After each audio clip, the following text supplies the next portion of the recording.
Well, good morning, everyone. We're in just about finishing our series called the Pentateuch, which is the first 5 books of the Old Testament. We're in Numbers today, and before we move on to Deuteronomy. But did anyone go to the vendor show yesterday? In the neighborhood, we got a couple. I'm repping some gear that I got at the vendor show, Claremont Roots, right here. It was super fun. A shout out to the Carries. I know one of them's over here. I don't know where Fowler is. She's somewhere. She's with the kids. She's loving on some kids, so give her a hug next time you see her. But it was just a really cool time, just hanging out. But what I loved most about it was you got to see like what people were good at doing, right? So at this vendor show, they're selling these goods. So like Carrie had her succulents, the cutest little teacup succulents anyone ever saw, right? And then like a friend made these shirts. Is it macrame? Is that the hip thing now? That's the real hip thing now? All right, cool. I'm in, guys. I'm cool. I'm in, right? But yeah, there's all these macrames on stuff. But what I love seeing is just like people's talents on display, right? There's like people, you're good at doing something, and you were able, those people yesterday were able to sell some and make some money from it. But if you were just to shout out right now, something that you had wished you were really good at, what would it be? Carpentry, basketball, okay. Playing a guitar, singing, okay, that's a good ones. Yeah, those are all good. What'd you say? Someone say modeling? Just come over, I'll teach you a few things. You like that? There you go. If there was one thing if I was being honest, if there's one thing that I could say that I really wish I was good at, it'd be breakdancing. So you're laughing at me, but if I got up here and did like some robot, everyone would be like, yeah, cheering, right? It's like one of those guilty things that I really wish I was just good at breakdancing. But at this point, it's not really a priority in my life. If you come over to my house, it isn't Lance like moving the furniture to breakdance in the middle of the living room or anything, right? So, I mean, at this point in my life, as much as I had hoped to be the robot virtuoso, it's not going to happen, right? But in order to become something new or to learn something new, there's oftentimes a large amount of sacrifice that goes into developing those types of skills, right? Like singing or playing guitar or basketball. This all takes practice and diligence. So in order to become something, in order to become someone, you have to diligently pursue that, right? There's a book that I picked up recently called Your Future Self Will Thank You. Right? It's because this idea that in order to become the future self that you want to be, the present person has to do a lot of changing, doesn't he or she has to do a lot of things to sacrifice, to be diligent, to practice, to develop skills so that when you look back in the future, you're like, thank you for being diligent, Lance, and robot and breakdancing in the living room. Tim Keller says it in a much better way. I wanted to bring you in on this. Your future self will always see your present self as unwise and immature. That means you are currently a fool right now. I'm glad you can laugh at yourself because that's your future self telling you are a fool.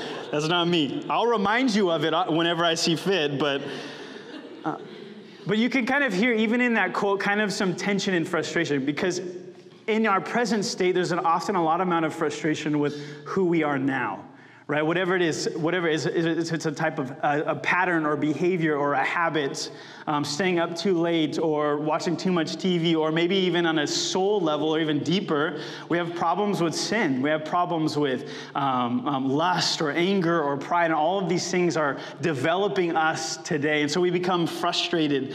And honestly, at times, it can become too much of a burden for us to carry.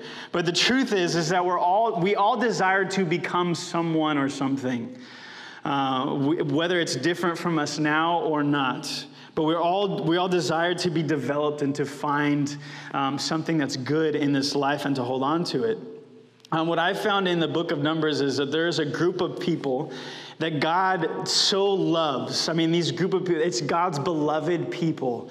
And he has a destination for them. He has a design and purpose for them. And he's calling them to grow and to change. And he has this beautiful plan for them, but they deny it all the way through. So what I want us to hear this morning, this is kind of like the thesis of our time together in Numbers, is this. God was not creating a promise for his people, but renewing his people for the promise.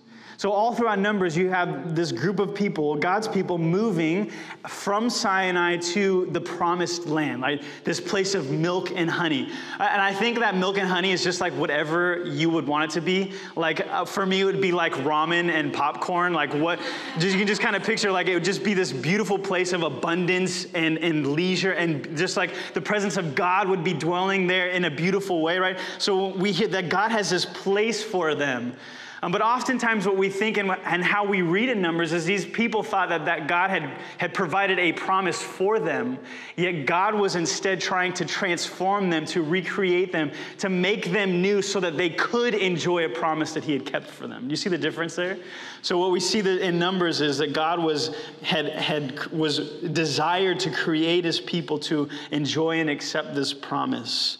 And so they were on a journey. They were on a physical journey through the desert. The word that we have for numbers in our Bible comes from the Greek word arithmoi. You can kind of hear that word arithmetic in there. That's kind of where we get that root word from. But it's translated numbers in our English Bibles. But the Hebrew word for numbers is bemidbar, and it means in the wilderness. Because that's what they were doing. They were just traveling throughout the desert. And I wanted to share with you this one thing from this commentator because it will really kind of redeem my whole week, okay? This commentator said that the book of Numbers is the least coherent of all the Torah books. Because it was so challenging this week, reading through Numbers. Because there's traveling, there's these like reiterations of the law, and then there's these weird stories of like donkeys talking and snakes biting people, and like all this stuff going on as they're traveling through. But I just wanted to share that with you because it was a hard week. So you can just love on me. Give me a hug after or something. I don't know.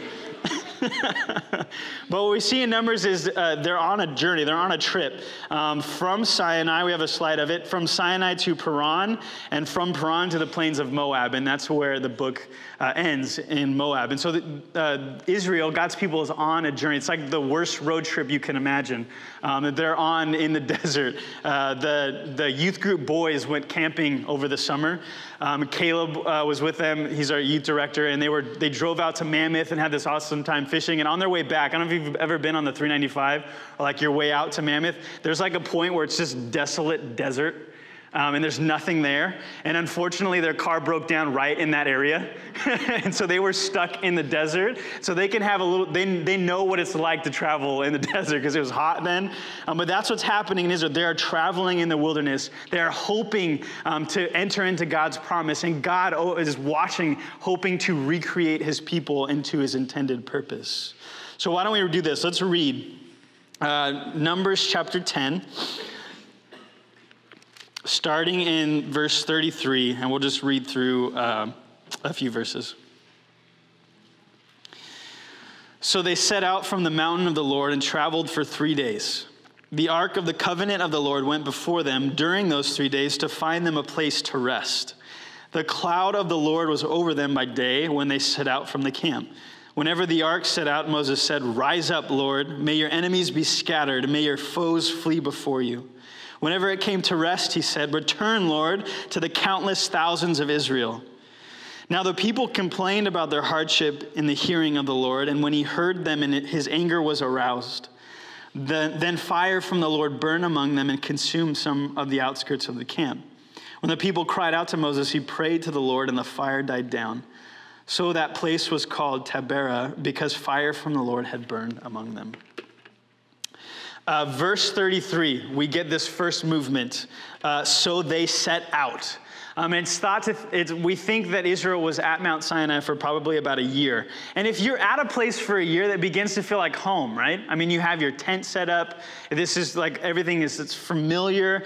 This was probably a place that they felt really protected. And most of all, this is where God's presence was. You remember all the stories in Exodus about the clouds falling on Mount Sinai and Moses going up to meet God and coming down like his face was glowing. I mean, this was like a beautiful marker for God's people. Mount Sinai was this moment where it all had began. This is where God had established his covenant, or in other words, his relationship with them, to journey with them and to bless them. In Exodus chapter 19, I want you to hear this because I want you to realize how nostalgic this place probably would have been for Israel. In Exodus chapter 19, verse 5, it says this: This is God speaking to Moses, and then Moses goes and tells the Israelites this, what God had told them. So he says this, "Now if you obey me fully and keep my covenant, then out of all nations you will be my treasured possession." Hear that. Out of all nations you will be my treasured possession. Although the whole earth is mine, you will be for me a kingdom of priests and a holy nation. These are the words you are to speak to the Israelites. So Moses goes back to the Israelites, and he tells them all of these things. I mean, you have to realize, this was after God had moved them out of slavery. They had walked through the sea with the walls of water on both sides. I mean, they have experienced the presence and power of God. And I want you to hear how they responded to Moses. So Moses goes back and tells them all these things. The Lord wants you to obey him. He wants to make you this people, but we're going to have to follow him and serve him. And the people say this. The people all responded together, "We will do everything the Lord has said." This is this moment of acknowledgement from Israel, like, yes, we want to be in relationship with this God because we've experienced his goodness. That all happened at Mount Sinai. And that was where God's presence dwelled with them in a powerful way. They could see it on the mountain. That's where they got the Decalogue, the 10 Commandments from Moses. I mean, this is the place where it all began.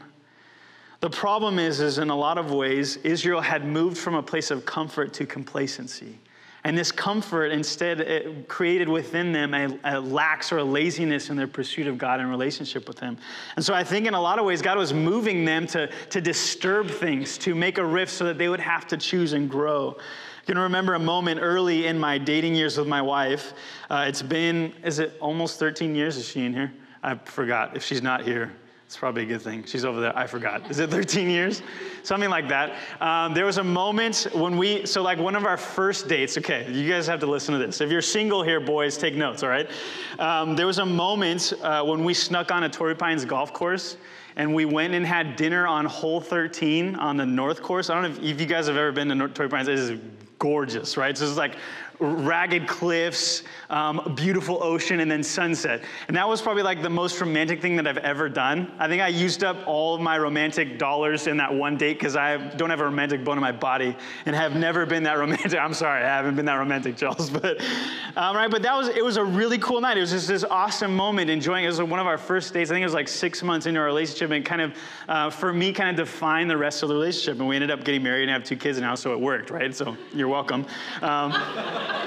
And this is a clunky example, but I want you to hear this. Like if our relationship never moved beyond that place, would our relationship ever have grown or have become deep and intimate with one another? So think about this. Like every argument that we would have had in this 13 years, every problem that we would have had, if I just told her, yeah, but do you remember that night on hole 13, girl? You remember that night? Right? Like as if that romance was enough to get us through anything, right? Like our daughter was in the hospital. I'm like, babe, I know this is really hard, but do you remember that night, hole 13? Like, can this just get you through that? No, it's like, that's ridiculous, right? I mean, it's just so, I mean, that might work actually. I'm gonna try that. But if our relationship never moved beyond that place, we would never have experienced the joy and love that we have today, right? There's growth, there's development, there's pursuit of one another in this intimacy and submission in marriage. And that's what happens in relationship. So nostalgia is a sweet gift and remembrance, but it does nothing to propel us forward.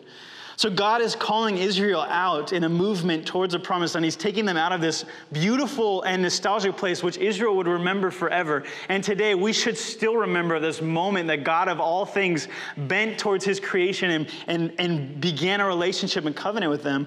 But there is a direction, there's a pursuit. God is calling his people out. It's like there's a need for growth. There's a need for further deepening in this relationship. You can't just stay there and be complacent. Comfort's a good thing, but when it moves to complacency, we miss out on the deepness of sacrifice. So they have a direction. God has given them a destination. They're moving from Sinai, and they hit all these markers, but they're going to the promised land, this place that God had provided for his people. And the promised land was going to be better. That was the promise of God. We continue in the passage and we get this beautiful kind of poetic phrase from Moses. Rise up, Lord, may your enemies be scattered, may your foes flee before you.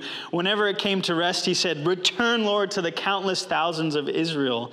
And this just beautiful moment of Moses declaring like this confidence in God. So you can imagine the procession of Israel would be, out front would be the priests with the Ark of the Covenant.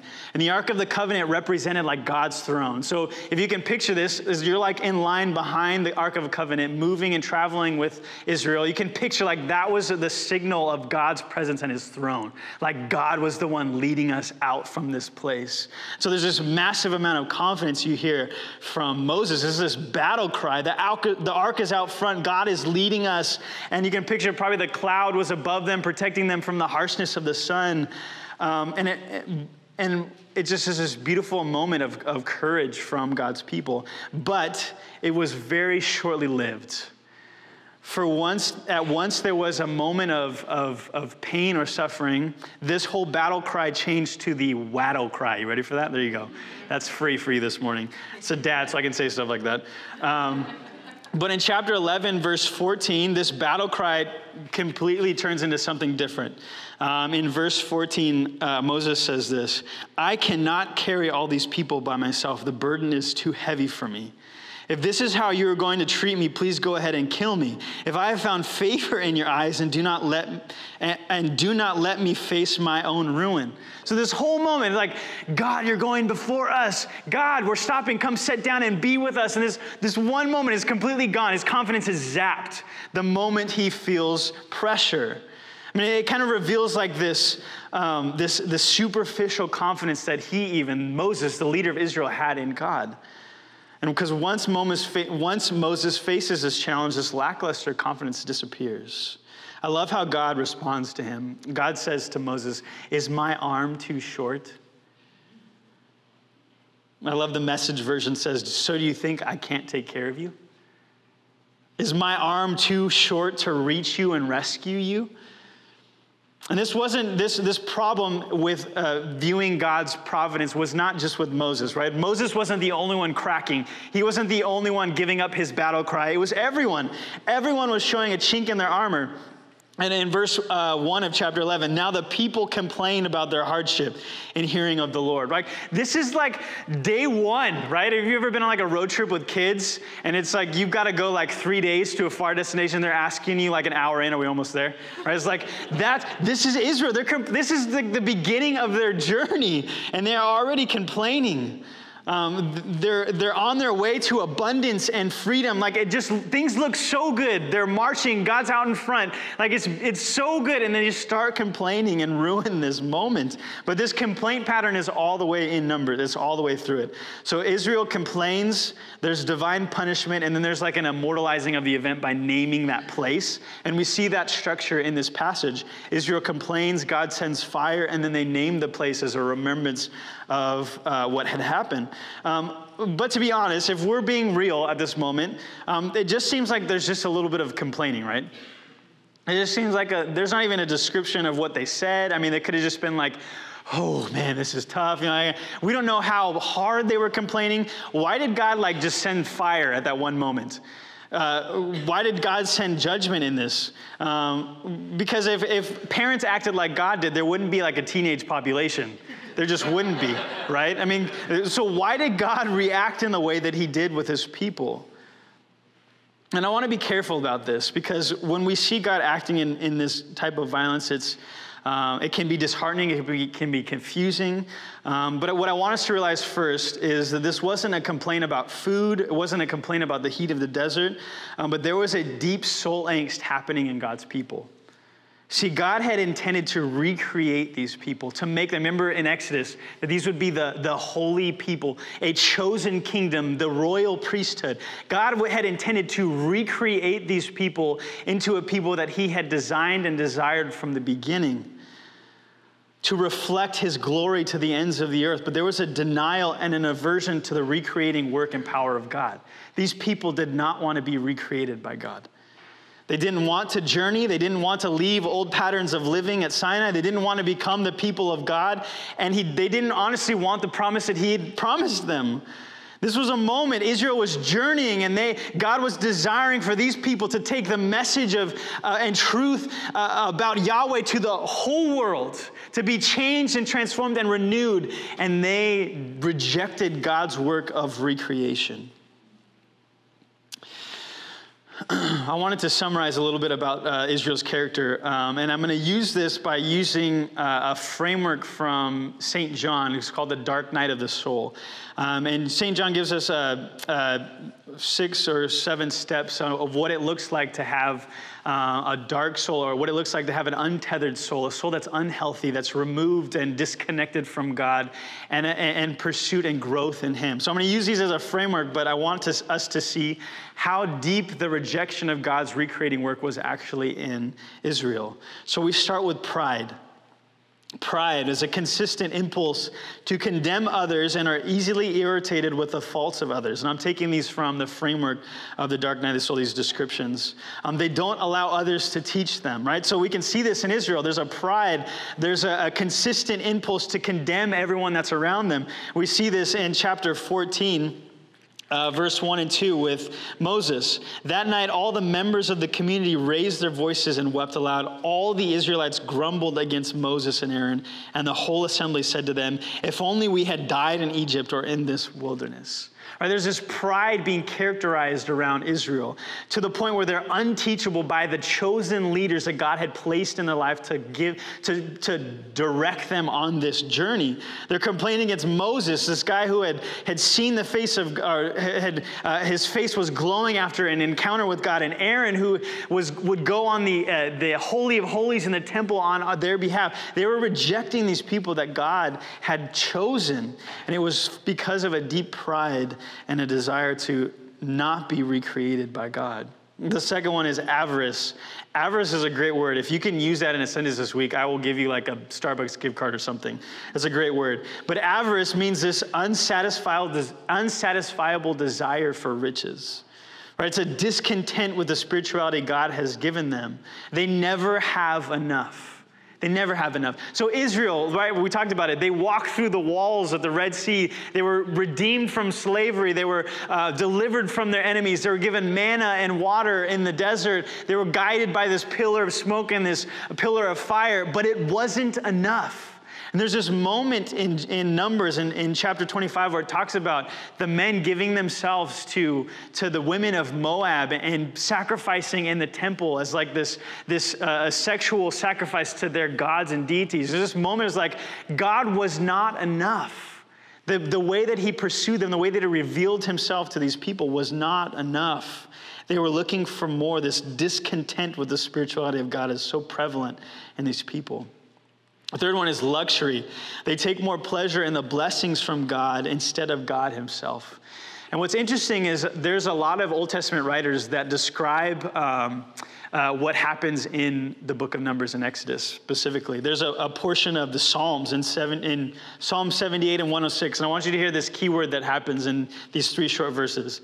They willfully put God to the test by demanding the food they craved. They ate till they were gorged. He had given them what they craved. In the desert, they gave into their cravings. And see, they were more about the blessings from God than the actual relationship with God itself. They were more concerned with the indulgences, the luxury, the divine miracles that they got to enjoy than God Himself. And they gave into these cravings all the more. We see this all over. The next one is wrath. They were easily irritated, lacking gentleness, and with little patience to wait on God. You see that just in the character of the people. And it's just they're always angry. They're always grumbling. They're angry with each other and with God. It doesn't matter what God does. There's something to complain about. They're just so easily irritated. There's this spiritual gluttony involved, this resistance to obey, and they'd rather choose pleasure. I want you to hear this. In chapter 16, we get this description. This is coming from the group of Israelites. You brought us out of a land flowing with milk and honey to kill us in the wilderness. I want you to think about that for a second. Where did they come from? They came from Egypt.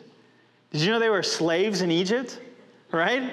It doesn't seem like a great disposition to me, right? To be a slave to the Egyptians. And yet they're saying, you brought us out of a land of milk and honey. Like, they've equated slavery in Egypt to the promised land of milk and honey in the destination that God is calling them to. They resisting obedience to choose pleasure. It would be better for them to be slaves in Egypt, to enjoy whatever food the Pharaoh gave them, to journey on this.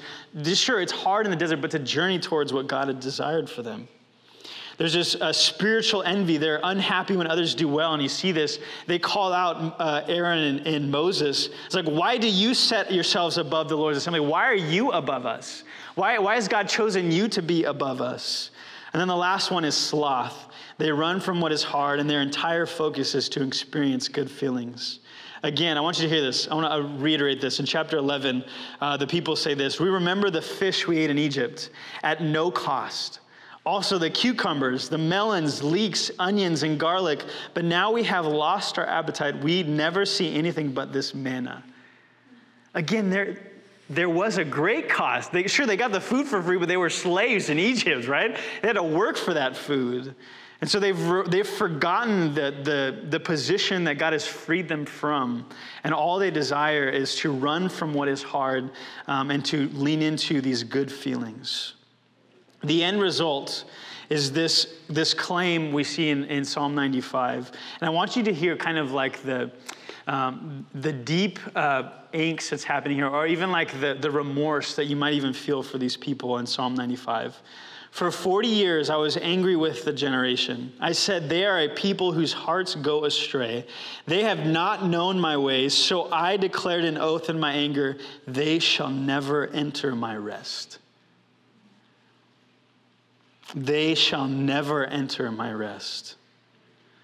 So these people who had journeyed from Egypt are actually excluded from God's promise.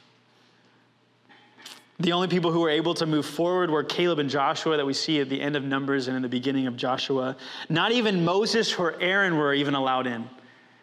The leaders of Israel, these people who had experienced God's presence, they even failed and were not allowed into God's promise. They shall never enter my rest. I mean, it's an extremely depressing moment in the history of Israel. But again, what's happening is these people are rejecting God's recreating work and rejecting the place that he wants them to have.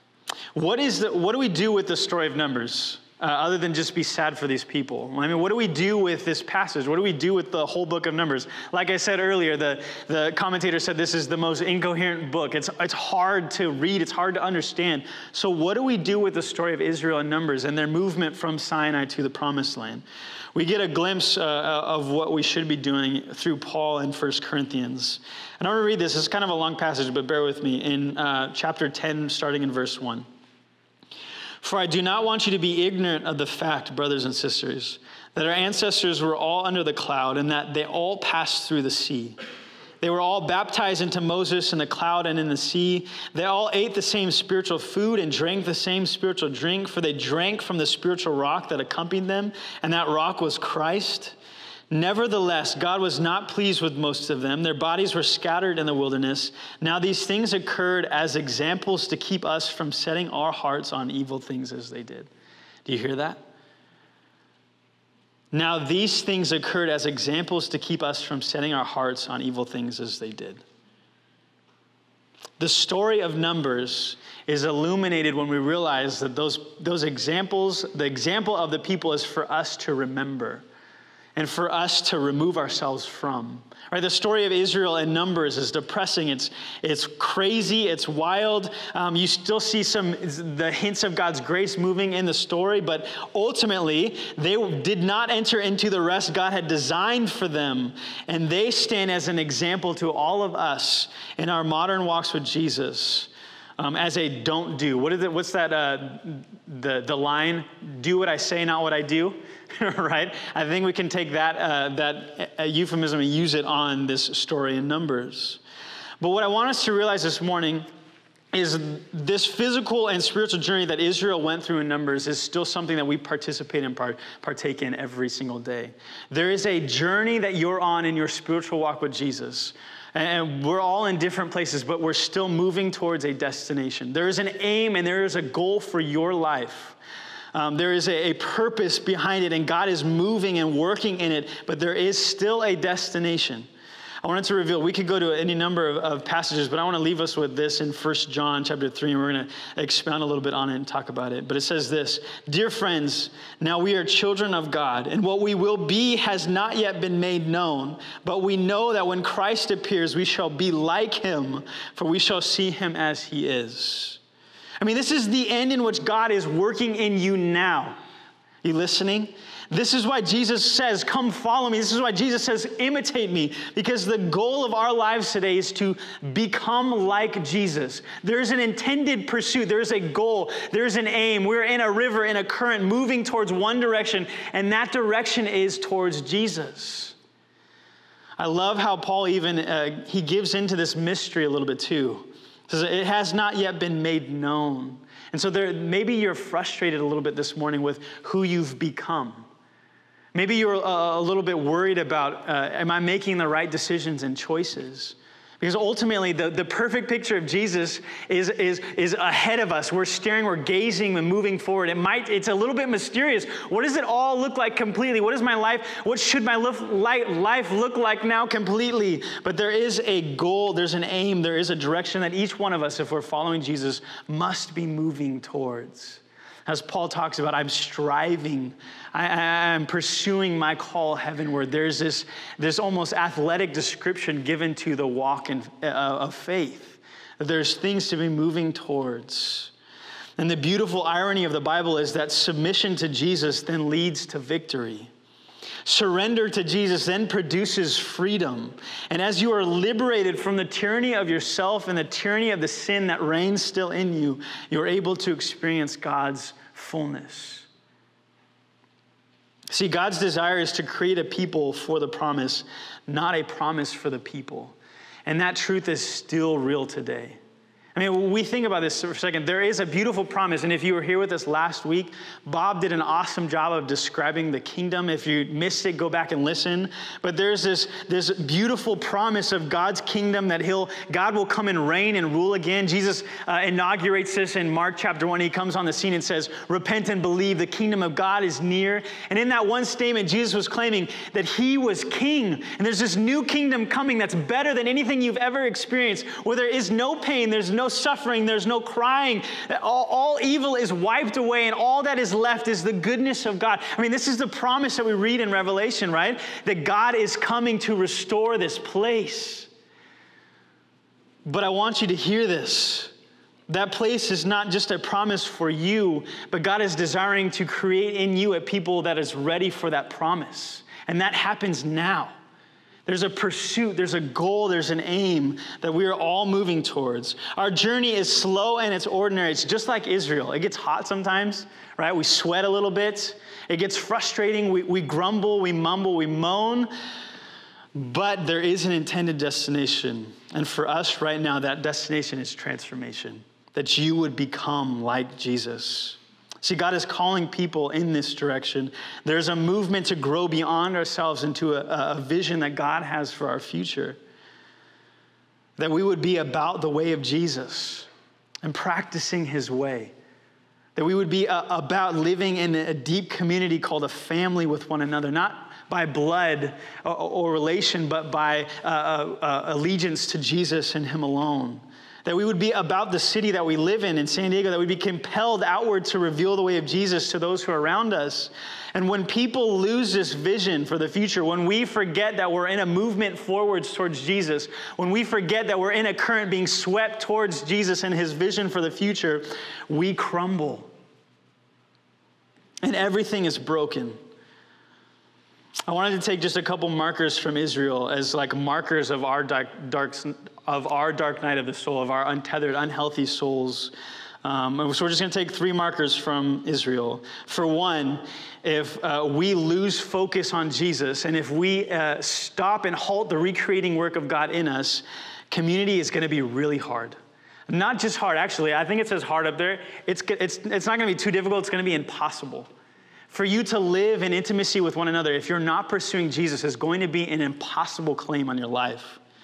Because there's, even in Israel, Israel threatened to break up at every second in Numbers. There's rebellion against the leaders. There was the story of Korah raised up 250 leaders to overtake Moses and to go back to Egypt, right? But if you've lost focus on Jesus, then you're not going to be able to love. You're not going to be able to forgive those people who are next to you. There's this quote from Eugene Peterson that talks about it's hard to go to church because the church is full of sinful people.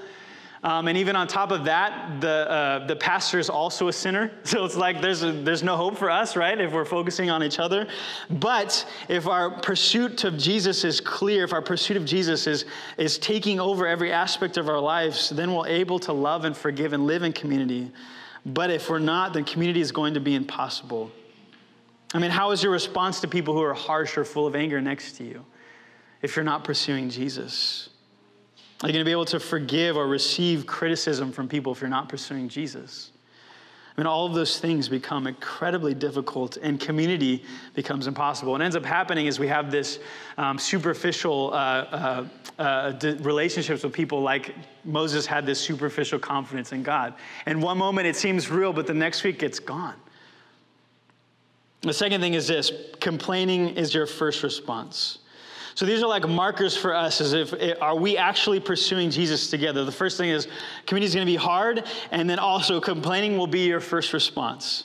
Right? A posture of complaint is something that removes all engagement, because what it's saying is like, you have to fix that. I'm hands off. This looks wrong and it doesn't seem right, and I'm just going to complain about it. And we make our preferences the goal of our meeting together on Sundays and during the week. If you're not pursuing Jesus, your own preferences will come and trump over everyone else. And you will be in this posture of complaining where you're critical about everything, and you're no longer able to engage and to grow together and give and serve to the body of believers, but you will be hands off and distant. The third thing is this, is if you're not following Jesus, then slavery seems like a better option. There's this really cute video. These psychologists did a test on younger kids. So it was like between maybe 4 and 11. What they do is they bring these kids into a room and they'd sit them at the table, and it's like this empty room. It's just a table and a chair, and they would have this little plate out and they'd put a marshmallow on it, and they'd take it to the table and they'd tell the kid, okay, if you wait until I get back and you don't eat the marshmallow, then I'll give you 2 marshmallows and you can have them when I get back, right? And so the lady walks out of the room, and it's just this video of the kids just like freaking out for a second. There's like, there's some kids that like right when she walks out of the room, they just go and just eat it. They're just done. There's like, no way, I'm not waiting that long. And there's other kids that are like staring at it. They're like smelling it, and they just like put it back and kind of like, there's some kids that are like looking in a different direction and like trying to touch it. There's like, if I don't see it, it's not there type of thing, right? But it's so funny. So when they come back and and the kid didn't eat the marshmallow, they give him another marshmallow. They get to enjoy both. But it's this test about kind of like self-perseverance, right? Or this determination that's happening. It's funny, though, because a lot of us, in our view of sin and our patterns of behavior, we are so quick to eat the first marshmallow, right? Like that first our accountability partner walks out the room, our family gathering leaves our house, our friend leaves the conversation, and that marshmallow is just sitting on the table, and we indulge and enjoy these types of cravings.